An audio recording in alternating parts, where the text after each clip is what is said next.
So, Rhea, big one for you. So, past weekend, you just had probably the greatest women's match of all time.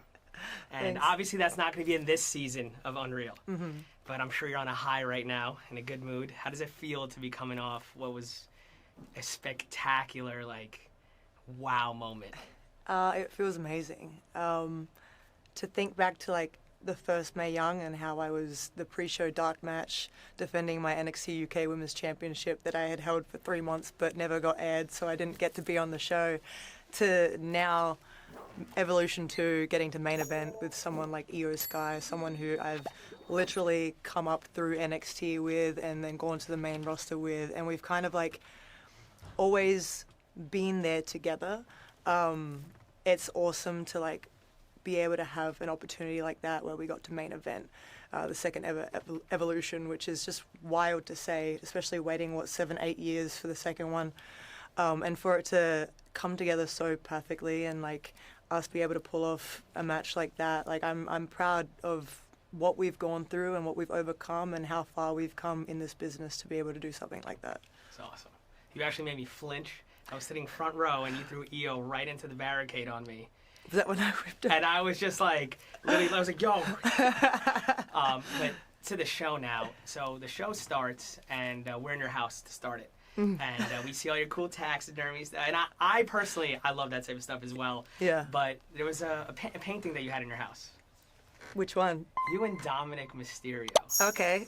Now, pulling back the curtain on that a little bit, that's a huge part of your career. Yes. Right? Looking forward, do you see yourself going down any more of those type of storylines? Or are we only seeing Rhea Ripley moving forward? It's hard to really tell because, if you asked me beforehand, I would have said that it would have never happened in the first place. But then there we were, me and Dom, together, So it's it's hard to tell what the future holds. And, there's just so many possibilities that could potentially happen. I don't know if my husband will ever come back. I don't know. I don't know if he does come back, then we could do something on TV. I don't know. Anything could really happen. But just to see Rhea, the brute that she is, in a relationship with Dominik Mysterio, out of all people, and have that dynamic where I'm the muscle, but he's sneaky, and it's just I don't know, we bounce off each other so well. I don't know if I want to try and recreate that at all with anyone else, or if that was my one and done, because that was just something that came together so organically that I don't think I can create with someone that isn't my husband.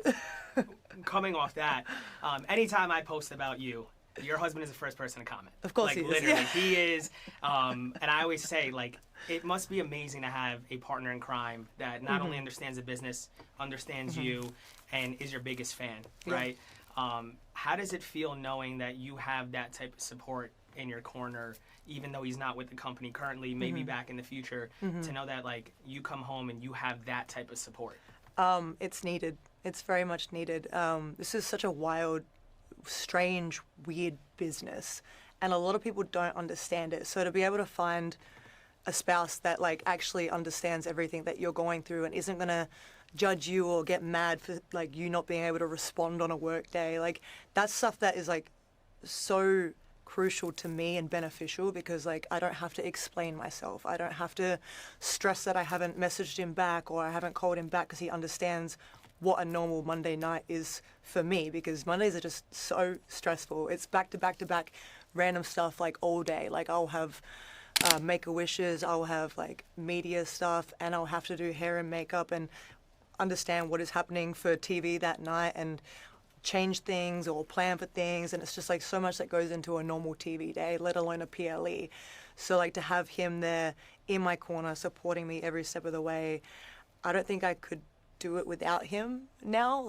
I've got so used to him being there that when I look back before I had him, I was how did I ever survive in this? Because he's my rock, he's my everything, and coming home to him after a busy day or a busy week or a busy couple weeks, months at work, it definitely it chews me out, which I need. So one thing we learned on the show, and it's something you have talked about in the past, you're a very emotional person. Yes. And we see it throughout the entire show. And you talk about how you switch from Demi to Rhea the second This Is My Brutality hits.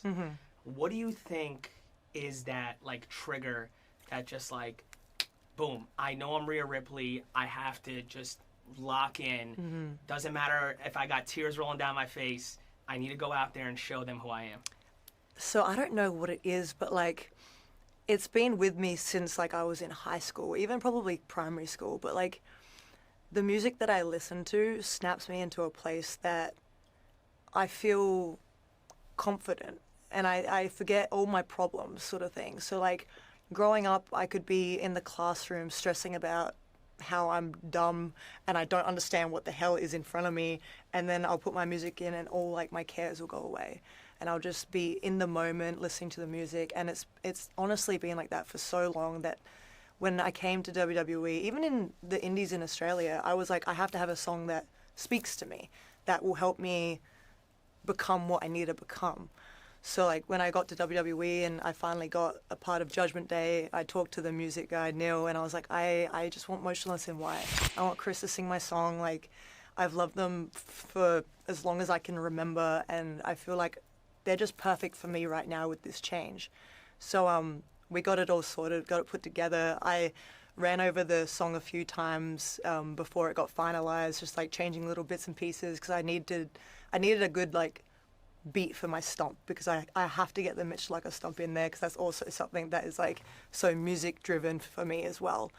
So once we got it all together, I feel like that's why I can snap into Rhea, because it's something that I would listen to and I would use as my advantage to become the monster that I need to become. But it's so weird how it works, because I could legit be having the biggest panic attack beforehand and like freaking out, and then as soon as I hear it, I'm just like not me anymore. I don't even know how to put it into words properly. It's weird. It's like the Hulk takes over. I love that. So again, pulling back the curtain just a little bit, we see your interactions backstage with a lot of the other women. Now, there's one woman that I feel like you are in a lot of the shots with. And it's someone you did a lot of work with. And that is Liv Morgan. Yes. Now, you guys are always smiling and friendly backstage. And obviously, we, as fans, we know. And the biggest thing is how does it feel that, you get to make magic? Because if we're going to be honest, that was probably the best storyline in all of professional wrestling last year, where everything you guys did was just magic. How does it feel to put out stuff like that all year? Like, we're going full circle SummerSlam this year, where, Dominik had betrayed you and Liv had stole him from you. We're, we're about to be full circle on that moment. How does it feel working with Liv Morgan, knowing that you guys are putting out magic for a whole entire year, and it's just like, you guys have been doing it for a while. You guys have tagged everything, so like... Yeah, so like, Liv is someone that I love deeply. Like, our feud that we've had in WWE, it's gone on for so long now. And like, I feel like every time we come back to it, we don't get to touch on everything that's actually happened throughout our careers together. Like, this goes back to like NXT. Like, she gave me her NXT locker when she left to be a part of the main roster. Like, we've always had like some sort of connection. So to be able to go through and have like this continuously long story that sort of gets threaded together but then forgot about but then threaded together, it's just like, it's really cool to see it all come together in the end, especially knowing how many like problems there were with it and how many ups and downs, like with the injuries, with her getting injured the first time, that kind of like threw everything for a loop, and it just like, it kind of screwed up the story, which then ended up with me and Raquel for a little while she got better, and then I went on to do other things. But then when she came back, she targeted me, but then I got injured. And it's just like a repetitive, like vicious cycle of like things fucking up and us getting our shit together and like making it into the best that we could, which was really cool to see. But she's like my story nemesis, my wrestling nemesis, my everything nemesis, but like at the same time, like my wrestling love.